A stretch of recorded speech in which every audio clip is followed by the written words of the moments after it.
gracias al Señor por este precioso momento de adoración, de alabanza que podemos tener juntos y de esa manera ensalzar el nombre del Señor. Estamos orando por nuestro país, por nuestra nación. Estamos orando porque nuestra nación se abre al Señor. Y Dios está en este tiempo trayendo palabras a intercesores, a ancianos que están orando y que se ponen en la brecha todos los días para orar por nuestra nación. Y por eso queremos declarar en esta noche que en muchos lugares de nuestro país está habiendo ya muchas manifestaciones de la gloria de Dios en la tierra. Esto es testimonio de hermanos que están en distintos lugares.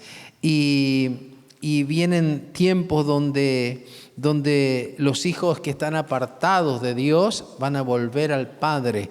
Esto es algo que está proclamándose y está sintiéndose en nuestro país. Hay un tiempo de reconciliación donde el corazón de los hijos se vuelve a los padres y donde el corazón de los padres se vuelve a los hijos, como dice Malaquías 4:6. Y el Señor dice que todos los sedientos tenemos que venir a las aguas y beber. Y los que no tienen dinero, venid, comprad y comed. Venid y comprad sin dinero vino y leche. Así dice la Escritura. Y la tierra de nuestro país, de la cual formamos parte, está respondiendo con bendición a los hijos. Por eso estamos declarando que hay provisión, que hay sustento. Estamos declarando que la presencia de Dios es la que se manifiesta. Y nosotros como parte de nuestro país, muchas veces fuimos tenidos como una provincia pobre, como una provincia que no tiene recursos. Pero en este tiempo estamos declarando de que eso va a cambiar, porque esta es parte de la tierra que Dios creó y todo lo que Dios creó fue bueno. Entonces otros lugares tendrán otras fuentes de recursos, pero nosotros también tenemos. Y entonces la Escritura dice en Romanos que la tierra está esperando la manifestación de los hijos. Y eso es lo que estamos en este tiempo haciendo, de que estemos conectados cada uno de nosotros con el Señor y que la tierra de Machagay, la tierra de Plaza, la tierra de Sáenz Peña, la tierra de Quitilipi pueda reconocer a los hijos de Dios y pueda derramar o soltar la bendición conforme al diseño de nuestro Señor, de nuestro Dios. ¿Cuántos dicen amén? Amén, gloria a Dios. Hermanos, estamos llegando al final de este mes de mayo. Y entonces el domingo vamos a tener un culto especial. El domingo es el último día de mayo, es el día 31.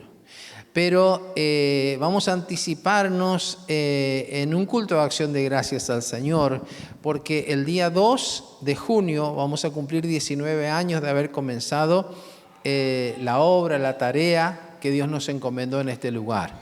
Así que vamos a preparar testimonio, vamos a preparar nuestra voz para cantarle al Señor, para glorificar a Dios y que el domingo sea un tiempo de acción de gracias. Hay muchos de los que están aquí que han conocido a Cristo en este tiempo, tal vez algunos hace un año, hace 2 años, pero hay otros que hace 15 años, o hay otros que aún más.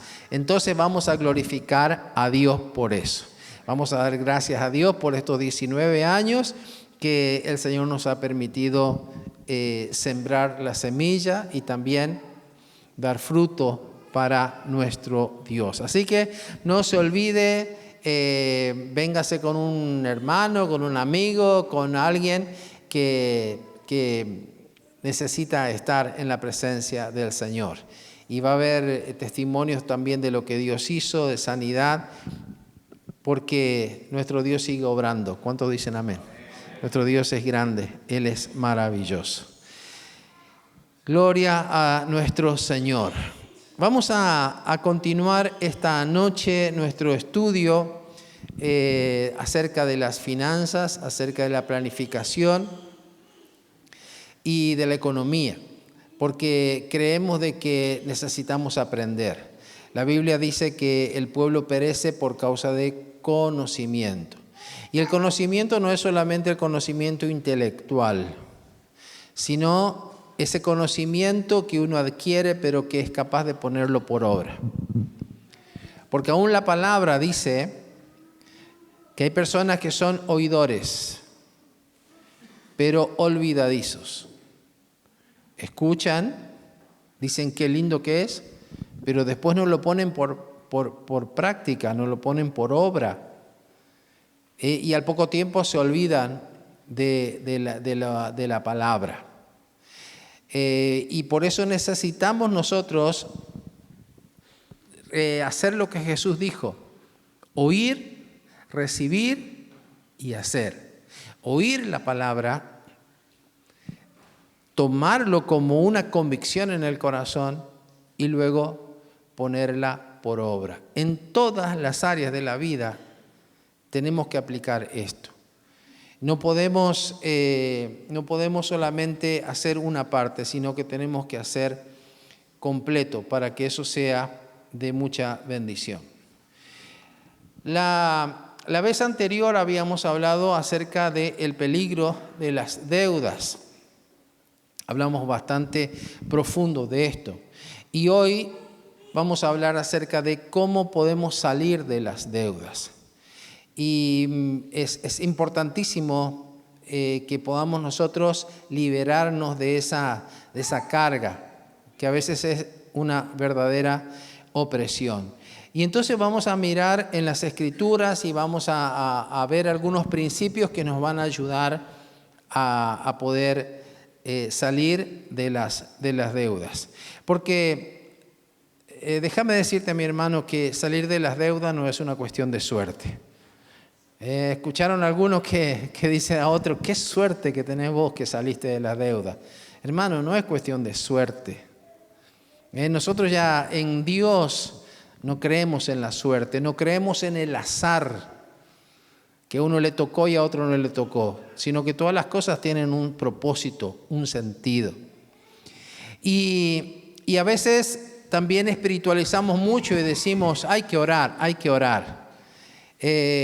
Hay un problema en el pueblo cristiano, puntualmente en nuestro pueblo evangélico, de que a veces decimos hay que orar cuando estamos con el agua hasta el cuello. Pero quizás ese no es el momento de orar precisamente, ese es el momento de actuar. Tendríamos que haber estado orando antes. Y aparte no es solo orar, o mejor dicho, no es como a veces pensamos que es orar. Orar creemos que es mostrarle a Dios todas nuestras listas y nuestros problemas, pero muchísimas veces ya hemos enseñado desde este lugar que la oración es una conversación con Dios, es un diálogo, es hablar, pero es oír la voz de Dios. Por eso es bueno orar también con la palabra. Porque muchas veces cuando estoy orando, Dios me quiere hablar y puede hablarme a través de su palabra. Y una vez más podemos escuchar la voz a través de una lectura, a través de un versículo de la Biblia. Porque hay mucha gente que ora, pero ora como diciendo: te entrego el paquete, Señor. Y el Señor no recibe el paquete porque es nuestra responsabilidad hacer muchas de las cosas. Algunos ejemplos: cuando Pablo dice que debemos sacar de nosotros ira, enojos, contiendas, maledicencias. Yo le puedo decir al Señor: Señor, quítame la ira, pero yo tengo que hacer mi parte. Cuando me viene la lucha de querer enojarme, yo tengo que ejercer dominio propio y tengo que dejar de ser alguien que discute, alguien que pelea. Dios no lo va a hacer por vos, sos vos el que tenés que callarte la boca, el que tenés que humillarte. De la misma forma también hay otras cosas en la vida donde necesitamos Ser conscientes de que Dios hace su parte, pero yo tengo que hacer la mía. Y entonces, este tema puntual de las deudas no es solamente orar, decir voy a orar a ver qué pasa. Si vas a orar, ora de una manera seria hasta que escuchás la voz de Dios, la indicación del Señor, y luego hacer lo que Dios te dice.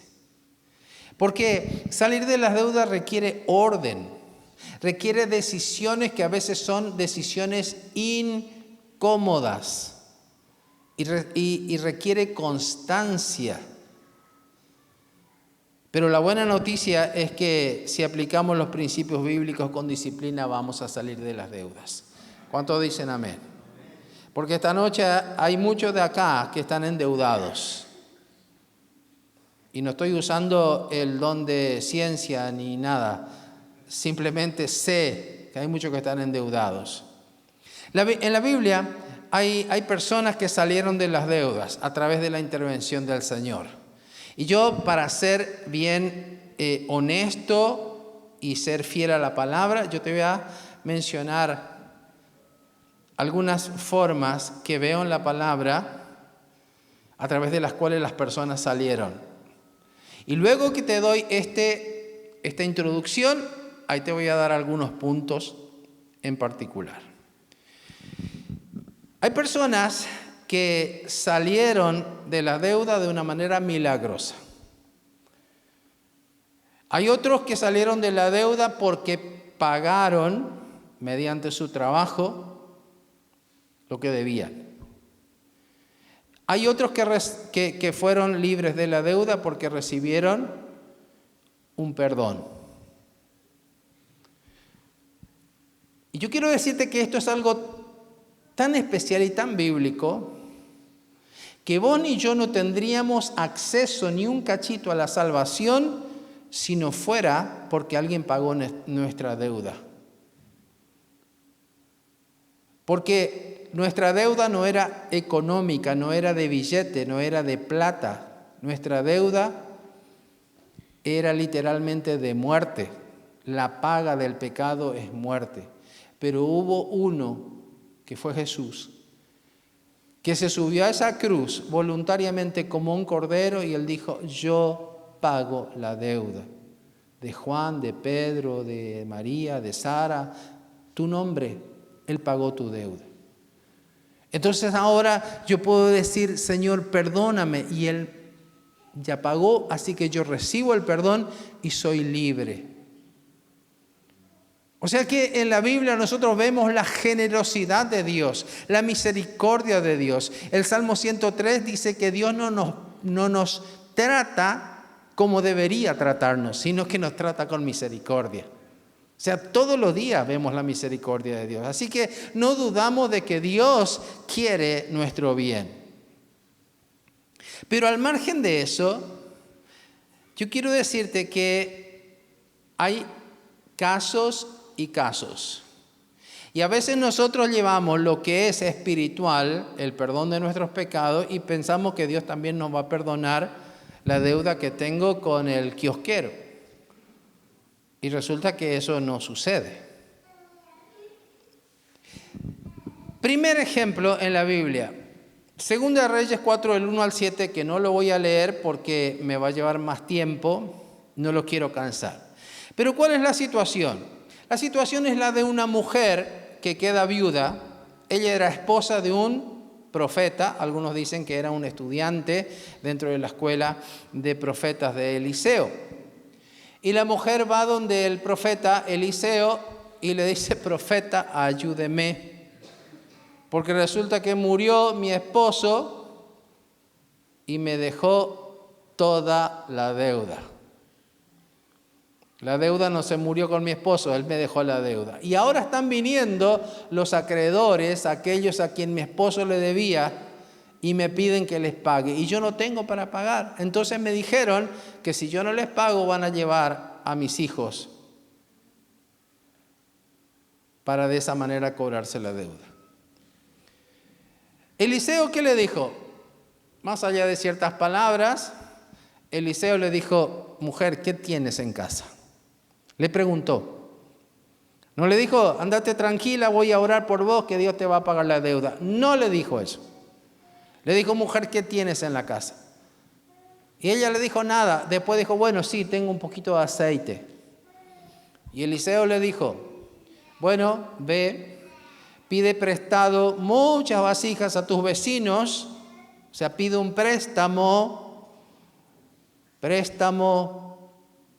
pide un préstamo a tus vecinos, muchas vasijas vacías. Luego enciérrate con tus hijos, hace una empresa familiar y comenzá a derramar el aceite que tenés, échalo en una vasija. Cuando se llena, llena la otra, llena la otra, llena la otra. Y la Biblia dice que esta mujer hizo lo que el profeta le dijo. Pero el profeta le había dicho algo más. Cuando tienes todo el aceite, entonces vende el aceite, paga tu deuda y con lo que queda, vivan. Este es un ejemplo bíblico y yo te diría que es un modelo muy especial, muy para tener en cuenta y que si somos bien fidedignos en nuestra fe con el Señor, vamos a aprender los principios que hay acá. En primer lugar, le dijo a la mujer que hay una salida. Yo quiero decirte en esta noche que para cualquier situación hay una salida. En segundo lugar, la salida no está muy lejos.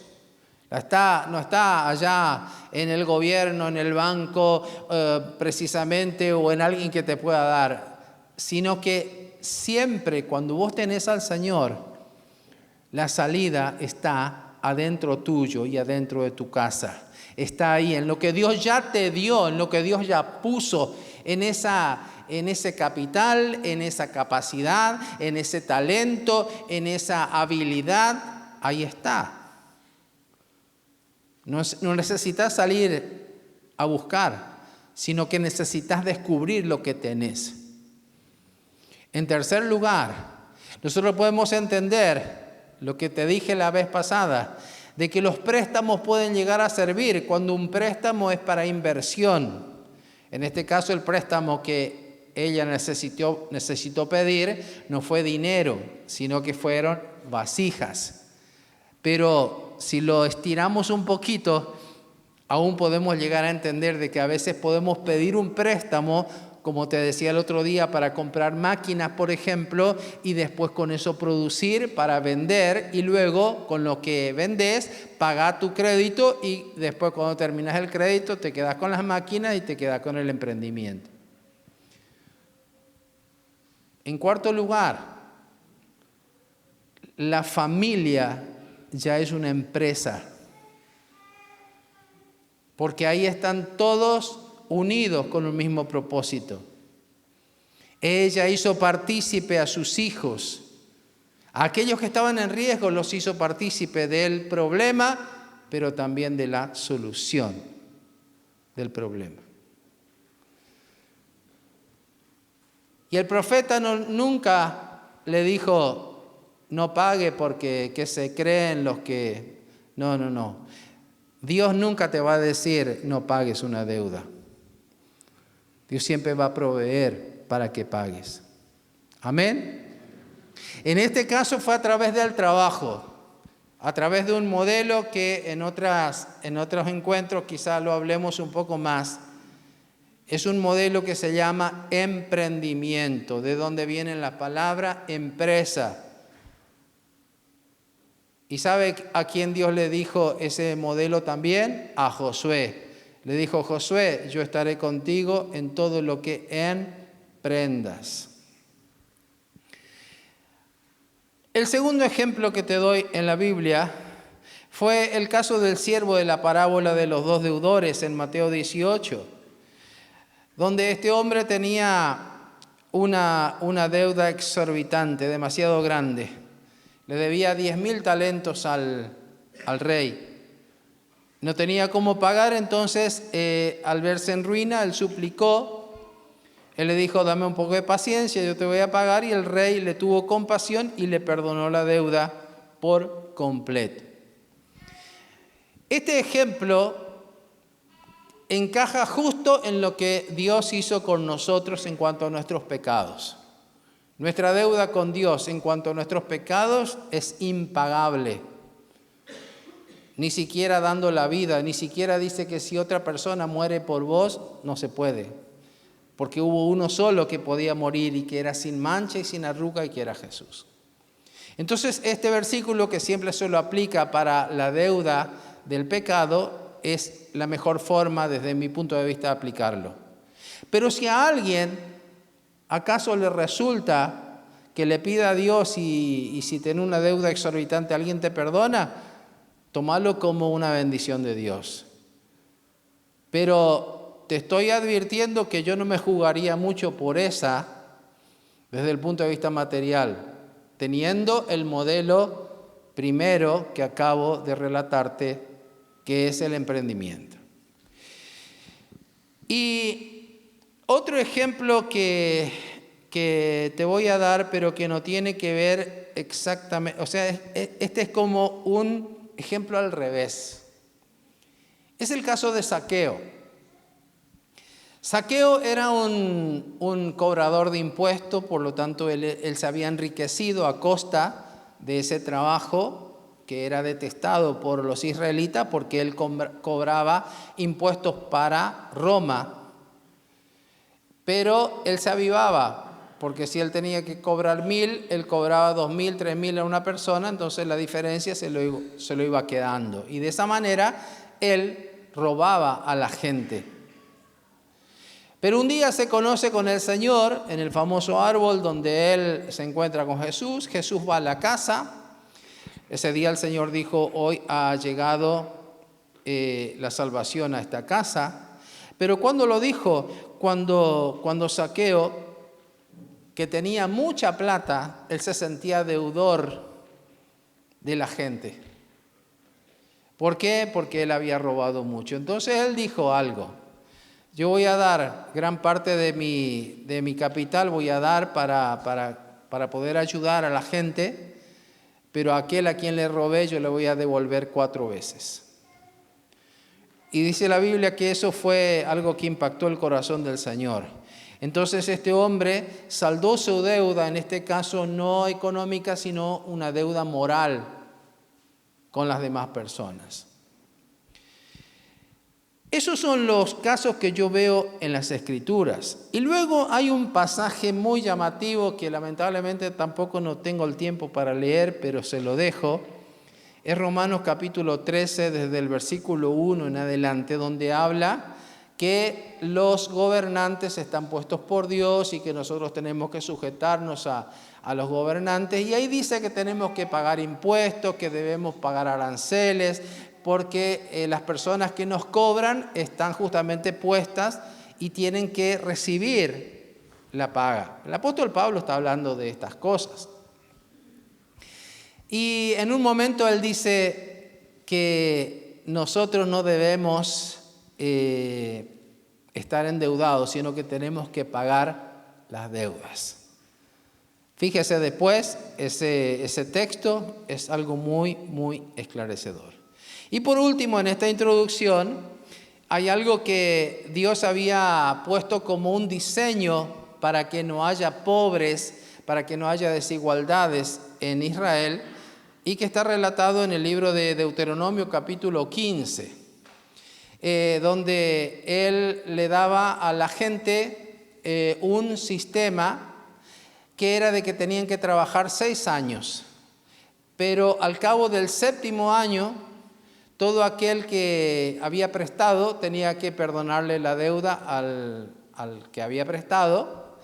Y entonces de esa manera cada 7 años se hacía como borrón y cuenta nueva. Como que todos quedaban con las cuentas saldadas. Y ese modelo es muy lindo, es muy, muy bueno. Pero si usted mira, ni a Israel le funcionó. ¿Por qué? Porque nosotros vivimos en un mundo bajo un sistema babilónico y egipcio, donde muchos de alguna manera caen bajo ese sistema. Entonces, evidentemente ese no es un sistema que va a funcionar aquí en lo terrenal, pero sí es un sistema que Dios lo tiene preparado en su reino. Amén. Pero está interesante también mirar ese texto. Entonces vayamos a lo que vinimos en esta noche. Algunos puntos que quiero mostrarles acerca de cómo salir de las deudas. En primer lugar, reconocer que tenemos deuda, porque lo peor que podemos hacer es negar. Es decir, no pasa nada, ya voy a salir. Esa negación es mentirse a uno mismo. Y cuando uno no tiene coraje de enfrentar la realidad, vive poniendo excusas. Y nunca falta alguien a quien culpar. Porque si nos ponemos en esa postura, vamos a culpar a este, al otro, a la casa donde nacimos, a cualquier cosa. Pero eso habla mal de nuestra fe y de nuestra vida cristiana. Porque se supone que si yo ahora nací en Cristo, ahora ya no soy ciudadano de este mundo, sino que ahora soy un ciudadano del reino de los cielos. Y en el reino de los cielos tengo un rey que es mi Dios y que es el dueño de todo, y por lo tanto Él puede hacer que yo pueda vivir bien.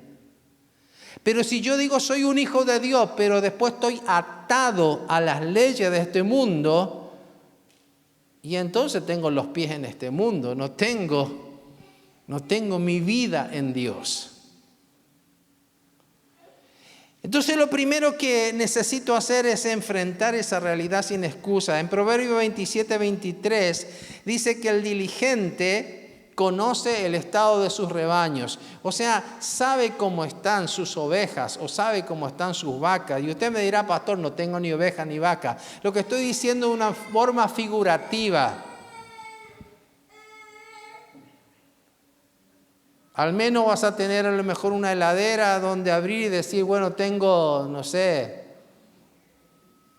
una pata muslo y tengo en otro lugar una cebolla y bueno, y ese es todo tu capital. Pero por lo menos tenés que saber qué tenés. Fíjense que la mujer cuando vino al profeta Eliseo, ella vino sin estar preparada para las respuestas que tenía que darle al profeta. Y el profeta la agarró con una pregunta que la descolocó. ¿Qué tienes en la casa? Y ella primero dijo nada. Y es lo más común, que nosotros creemos que no tenemos nada. Pero en realidad tenemos que mirar, tenemos que hacer un balance de cómo está nuestra economía. Por ahí podemos encontrar más deudas o podemos encontrar un poco menos de deudas. Podemos encontrar algunas cosas que nos favorecen o unas cosas que no nos favorecen. Pero al menos voy a tener una realidad, un punto de partida para poder hacer la tarea. Entonces no podemos resolver lo que no queremos ver. Y una de las cosas que tenemos que hacer es anotar todas nuestras deudas.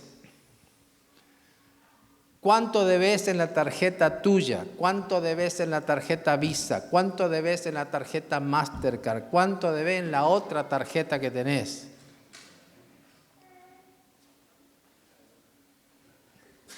¿Cuánto debes en la tienda?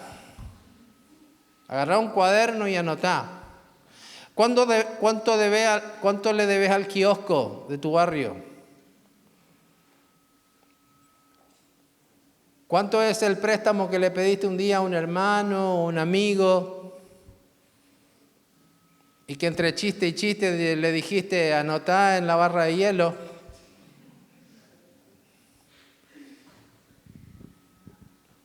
Anotá cuántas boletas de luz te falta pagar. ¿Cuántas boletas de agua? Si alquilás, ¿cuánto debes de alquiler? En la farmacia y en cualquier otro lugar. Pero acá yo te voy a meter el dedo en la llaga también, porque muchas veces nosotros decimos, esas son todas mis deudas. Yo te pregunto, ¿cuánto le debes al Señor de tu diezmo, de tu ofrenda? Y no te estoy diciendo esto para pedirte, sino para hacer cuentas claras. Estamos hablando de que el punto de partida tiene que ser sin excusas, sin rodeos. Entonces, después que tenés todo lo que debes, vas a tener un monto total. Supongamos que tu entrada sea de 1 millón de pesos y vos estás debiendo 20 millones de pesos. Y bueno, esa es la realidad. ¿Qué hacemos a partir de ahí? Bueno, anotaste todas las deudas de la tarjeta de crédito que ya están vencidas, pero fíjate cuántas cuotas te faltan de una tarjeta, de la otra, para ya tener previsión para los meses siguientes. Y hacelo sin maquillaje. Acá no vale maquillaje. Acá no vale el más o menos. Y más o menos debo estar. Cuando vos tenés que pagar, no te van a decir, y bueno, más o menos dame tanto. No, tenés que ser bien concreto. ¿Amén? ¿Cuántos me están entendiendo claramente?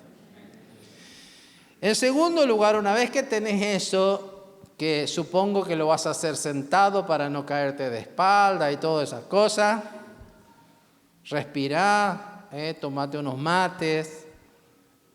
Y decir, bueno, esta es mi realidad. Había sido que el agua no me llegó hasta el cuello, sino que ya me está por tapar. Bueno, a partir de ahí y con la presencia del Señor en tu vida, toma una decisión. Pero toma una decisión firme.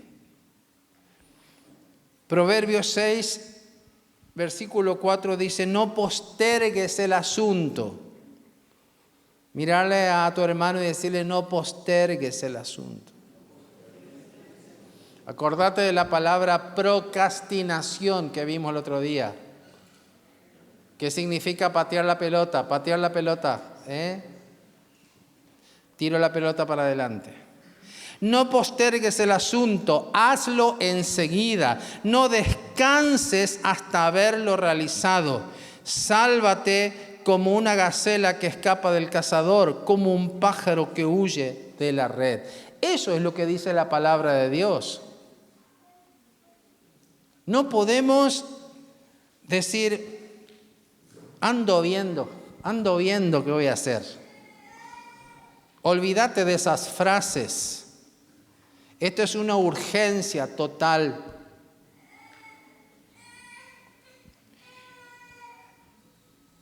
En tercer lugar, tenés que cortar el problema por la raíz. Cortar el problema por la raíz. ¿Cuál es el problema en la raíz, pastor? No seguir endeudándote. Parala con los gastos. Pero hay que comer. Bueno, ahora te voy a decir las cosas que no podés evitar. Pero eso de gastar sin ton ni son, gastar sin un presupuesto, te va a seguir metiendo en el hoyo. Acordate del ejemplo. Estar endeudado es como estar adentro de un pozo, pero que vos mismo lo cavaste. Entonces lo sensato, como primera medida, es soltar la pala y no cabes más. Por lo menos no te hundas más. Ese es el primer paso para poder pensar en salir. Soltá la pala, pero la pala de la deuda. Acá hay acciones concretas que tenemos que hacer. Si la tarjeta de crédito para vos es un problema, no sé, ponerla bajo llave. Hay algunos que en algún momento cortaron la tarjeta, yo no sé, no voy a dar ninguna indicación de esa clase. Pero la tarjeta de crédito para algunos parece como que, no sé, que es gastar y que alguien lo va a pagar, pero ese alguien sos vos. Una vez vino una persona y me dijo, pastor, usted sabe que en tal casa, esas que venden electrodomésticos, me dan 2 millones de créditos. Y me dijo como que él era un capitalista, como que tenía mucha plata. Y eso en realidad es una tentación para que te vayas y te metas. Eso que te ofrecen es una tentación, no es un capital tuyo. Si la necesitas, podría ser una herramienta. Dice la Escritura que los que aman el dinero nunca tendrán suficiente. Entonces, dejar de usar el crédito innecesario, evitar las compras impulsivas, esas compras tipo de hormiga. Anda con un poquito de platita en el bolsillo, pasás por el kiosco y compraste algo que no necesitas. Te agarró un antojo y te vas y compras. Olvídate de los antojos. No estás en época de antojos. Estás en época de cerrar esa parte que está haciendo que tu dinero se vaya. Porque muchas veces no es falta de dinero, sino que es falta de control tu problema. Porque capaz que si tenés más dinero, más cuentas tendrías. Es necesario hacer en medio de la deuda, es necesario hacer un presupuesto bien simple. ¿Los presupuestos qué son? La palabra pre significa antes. O sea que yo tengo que programar en qué voy a gastar la plata que tengo. Es muy poca, con más razón. Sea poca, mediana o mucha plata, el presupuesto sirve. Y el presupuesto tiene, yo te voy a decir así, un modelo rapidito, a modo muy simple. En el presupuesto uno tiene la entrada y tiene la salida. O sea, lo que ingresa a tu casa y lo que sale. ¿En eso estamos de acuerdo? ¿Sí? Las entradas, ¿cuáles son? ¿Tenés un sueldo? Es ese sueldo. ¿Tenés venta de algo? Es el producto, no del todo el valor de la venta, sino de tu ganancia de la venta. Que esa es otra cosa que parece obvio, pero hay mucha gente que dice, vendí por 10 millones de pesos. Y bueno, pero ¿cuál es tu ganancia? Tu ganancia no es 10 millones de pesos. Manejate con las ganancias, no con el capital, para programar tu presupuesto. No sé, hay otras cosas por donde te entra dinero de una manera regular. Bueno, anotá. Hay gente que dice, yo ya en mi sueldo ni lo veo porque, claro, está todo endeudado. Pero esa es una entrada, el sueldo es una entrada. Ahora que te lo chupen antes que vos recibas, eso ya es porque la salida ya te ganó. Pero tu sueldo sigue siendo tu sueldo. Entonces, es necesario esto. Estoy haciendo como si fuera, no sé, una clase para principiantes, pero yo entiendo y escucho a veces hermanos que yo hablo algo de acá y entienden cualquier cosa. Y a mí el Señor me puso esta carga de hablar de esto en este tiempo y debe ser porque al menos 1 o 2 o 3 familias van a ser bendecidas por esto. Y yo espero que vos seas una de esas. Cuando vos tenés definida la entrada, después te voy a dar un consejo para las entradas. Que a veces no es que hay que solamente disminuir las salidas, sino que también hay que aumentar las entradas. Los que son empleados públicos van a decir, vamos a pedir aumento. Sí, es una manera, pero yo que fui empleado público te digo que a veces quedas participando y no te dan aumento. Entonces hay que ver otras alternativas. Cuando se habla de salidas, vos tenés lo que son los gastos fijos, y dentro de los gastos fijos está, por ejemplo, el que paga un alquiler o paga la cuota de la casa, de la vivienda. Los servicios como la luz y el agua, esos son compromisos, son gastos fijos, todos los meses te va a venir. Hoy en día el internet también.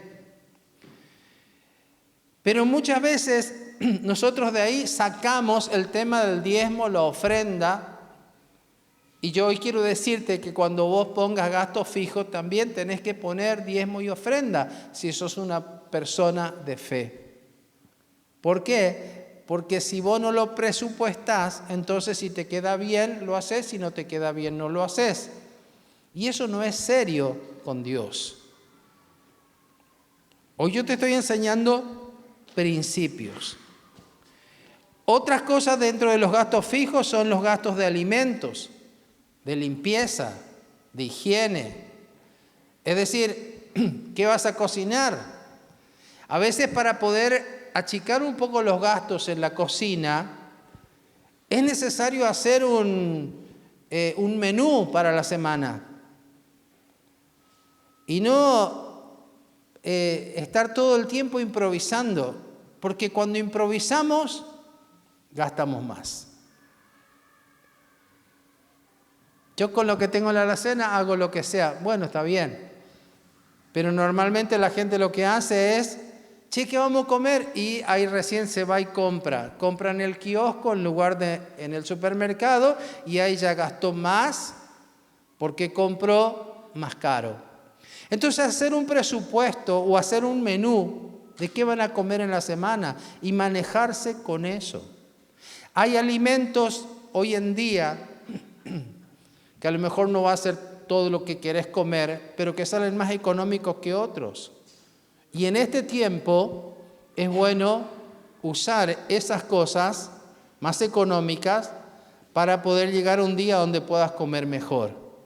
Fíjese que el Señor le dio maná en el desierto, todos los días el mismo menú, durante 40 años. Vos a veces te quejas porque tenés que comer 3 días arroz. Y decís, como pobrecito, ay sí, estuve comiendo arroz toda la semana. Dale gracias a Dios por el arroz. Dale gracias a Dios por el huevo. Dale gracias a Dios por la polenta. Dale gracias a Dios por la papa. Que son cosas que se puede. Hoy yo no estoy dando una clase de alimentación saludable. Estoy hablando de economía. Pero esas cosas son importantes, familia querida. Limpieza, el detergente, el trapo de piso, la lavandina si usás. Comprar y administrar bien para que tengas, pero para que no se eche a perder. Hasta el papel higiénico, ¿cómo usás el papel higiénico? Sacá todo el rollo, un montón y hace un bollo y ahí recién lo usás. Perdóname que te hable de esa forma, pero todo cuenta a la hora de organizarse. Higiene, el cepillo de dientes, la crema dental, el jabón de tocador. Son cosas que son necesarias, que no se puede decir, no lo voy a usar. Pero no hace falta que te endeudes. Y después tenés otras cosas, varios. El combustible, por ejemplo, para tu moto. O sea, te pinchó la rueda. Tenés que tener un dinerito para ese momento, para tener como si fuera una caja chica. Entonces, esas son las salidas fijas que no se puede evitar. Pero dentro de eso después tenés que programar para poder empezar a pagar las deudas. Entonces, sin dejar de vivir, vas a empezar a pagar las deudas. Y si yo te digo un tercer ítem, o sea, los gastos fijos, lo que se usa para pagar las deudas, y si te digo un tercer ítem en que hay que pensar para el dinero que va saliendo, es que pienses en un monto para ahorrar o lo que se le llama fondo de emergencia. Y uno dice, pero estoy recontra mil endeudado, ¿cómo voy a ahorrar? Es que ese es uno de los errores que muchas veces se comete, que nadie prevé un poquito de dinero para contingencias, para cosas que pueden suceder. Y cuando suceden, lo poquito que logró acomodar se le descompagina porque no tuvo esa precaución de guardar, aunque sea en un botellón, un poquito de dinero. Hay estrategias de pago de las deudas que dicen los financistas. Unos dicen que se puede usar el método de bola de nieve, que significa de todas las deudas que tenés, pagas primero la deuda más chica. Después vas pagando la otra deuda y así, hasta que va saliendo. Y hay otro método que es todo lo contrario, que es el método avalancha, que significa pagar primero la deuda más grande y después ir disminuyendo.